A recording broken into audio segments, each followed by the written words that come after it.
Hi everyone, welcome back to my channel. It's your girl Michaela Copeland here. Today's video is about hair removal for grand women, and I bring this up today because I actually had a session today.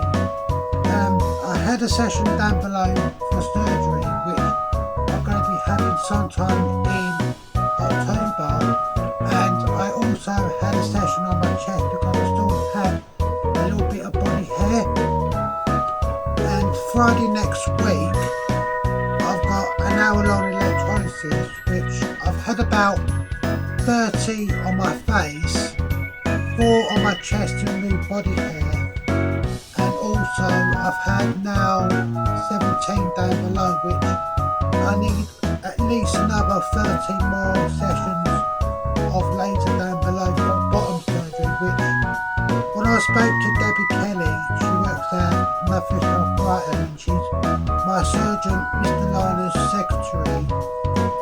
She said that when I'm nearly done with hair removal down below, I need to go back and see Mr Larner again for another appointment. And I currently had 17 sessions, which are nearly done. I've had about 30 on my face, and because I've been on hormones now for 56.5 months, what little facial hair I've got left on my face has turned white, which is no good for laser, because laser does not pick up white hair. And so next Friday I've got an hour-long electrolysis, and Friday last week I had an half-an-hour session. It is really difficult because I do have to grow out my facial hair, and because I just want all my facial hair to be gone. It does bring up dysphoria because I do have to grow it out. The bad thing is having it done on your top lip. It really is painful, and I don't get any hair on my top lip. Just here is the troublesome spots, and any trans women, when they have laser, they're going to have troublesome spots. Which, when I had my half-an-hour session yesterday, here where I got my finger is virtually all gone. I'm hoping that next Friday will be my last session of electrolysis that I will need, and I will be completely free of facial hair. Certain parts are more sensitive than others. The most important thing is, when you do have laser on your face, just to relax, don't tense up and just relax. When I did have it on my lip, it is really sensitive because your skin is quite thin here, and I just used to dread having laser on my top lip because it is uncomfortable. If you do have electrolysis, very important is to numb your lip, numb the areas, and I use cream, which you get from any chemist, and I put cling film on the top about an hour, half an hour before. And I do not like IPL, initial pulse laser, because that's pretty rubbish. And the difference is that laser, it picks out several hairs at once, and electrolysis, it picks out the hairs one by one, but you do need to have a little bit of hair growth, which is why you've got to let your hair grow for a week. And this just proves how chemists die out, because on the 7th of July I will hit the big 5 years of hormones. I went private for 2 years. I've been socially transitioning since 2019, since February 2019. 25th of September will be 7 years of legal change for them, and that kicked off a fuss between my dad, my eldest brother and my second youngest brother, because my dad claimed that I should only start dressing as a woman, as he puts it, and gone through depot once I had bottom surgery. Yet, if I went into my gynecologic appointment without surgery transitioning and without going through depot, no way on earth would they give me a diagnosis of gender dysphoria.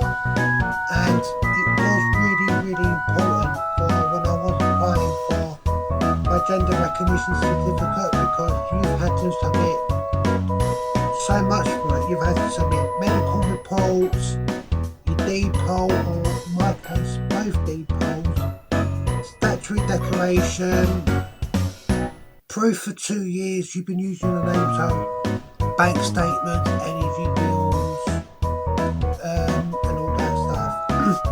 I did as well submit my blood test results, because it's my second medical report from my GP, and it has my NHS number, my name and title and everything.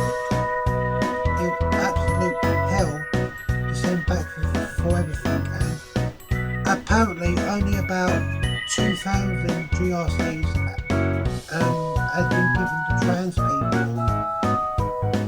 And so legally everywhere I am Michaela Copeland, everywhere, and downstairs in my living room I do have my updated birth certificate with the conditions of what needs to be met to have bottom surgery at Brighton, which I'm still hoping to have a meeting with my dad for him to accept me and everything, because he accepts my younger brother after everything he has done, which I'm not going to get into. I just want my dad to just accept me as a woman, because it took me 23 years to come out again since I tried coming out when I was 8. And people who knew me before, like a headway, and certain people I see, they can see I'm a lot more happier now. I'll be my true self rather than the old dead me who was like a shield to keep me protected. Which, if times were different, if things were different, I would have came out a lot sooner. But growing up, of course, I had section 28, which bans any LGBT teachers at school. And when I went to college, well, started going to college in the early 2000s, we still had the overhand of section 28. What made me come out eventually was, you hear about more today about kids coming out as trans, because back then I thought I was the only one. Because we were never taught about it, there's no information at the time whatsoever. It did cause mental health issues for me.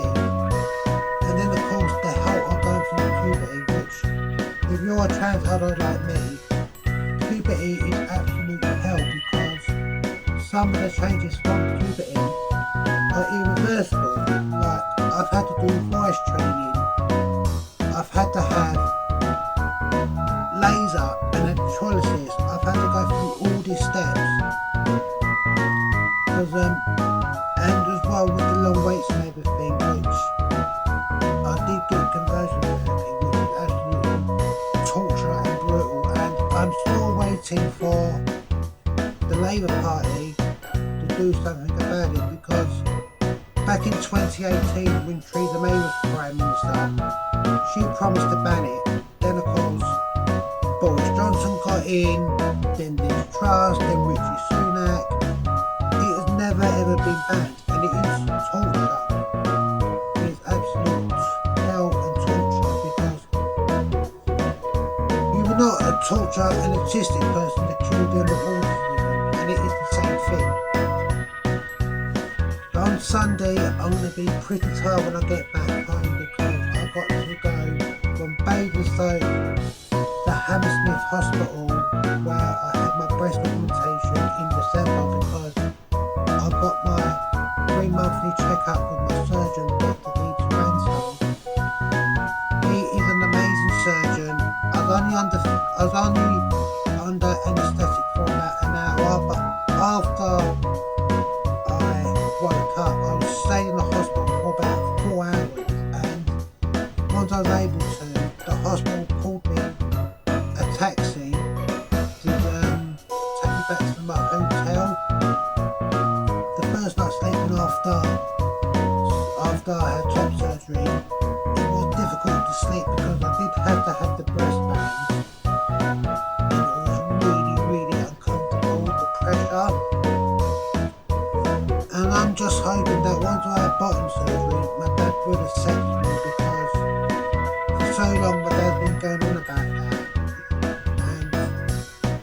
And you can't say that I'm not a woman because I've only had my bottom surgery, even though it doesn't work even though it does not work anymore. And the body changes and everything, like my whole fat pattern has completely changed. I've got a lot of fat in my hips and my butt, and my butt is pretty big. And I'm just going to be continuing on with hair removal for down below for our bottom surgery, which bottom surgery is quite a brutal recovery, because I'm being fearful for 3 hours. I'm going to spend 2 days bed rest laying on my back, which is difficult because I am a side sleeper. And then I think it's the 4th day I'm able to start mobilising, and the nurses are also going to teach me about cleaning my wounds and introducing to my vagina, which I'm having the full vaginoplasty, not the shallow vagina. So yeah, 2 months after I have surgery, I've got to go back to Brighton for my checkup. When I do have my surgery and it's time for the big reveal, I am going to cry tears of joy, which I will be blogging throughout the time I'm at Nuffield Health Brighton. If you haven't done so already, be sure to smash that like button, turn that little bell notification on to full to see more videos in the future.